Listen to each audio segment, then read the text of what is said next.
थोड़ा सा olive oil, बाद ये स्पाइसेस हैं जो chicken powder, black pepper, cayenne pepper, crush chilli and garlic powder, soya sauce and mustard paste. Mayonnaise भी ऐड कर सकते हैं, मैं योगर्ट ऐड कर रही हूँ।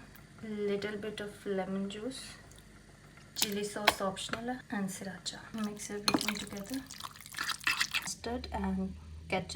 Mustard and ketchup. These are the veggies that will go in our sandwiches. तो इसमें मैं लेमन के अंदर क्यूकम्बर डाल रही हूँ to make it a little bit pickly taste, और हाफ को आप स्टोर कर लो लेटर ऑन के लिए।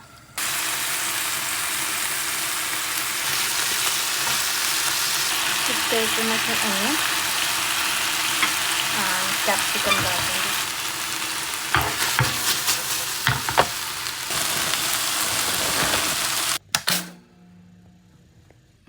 Cucumber, chicken,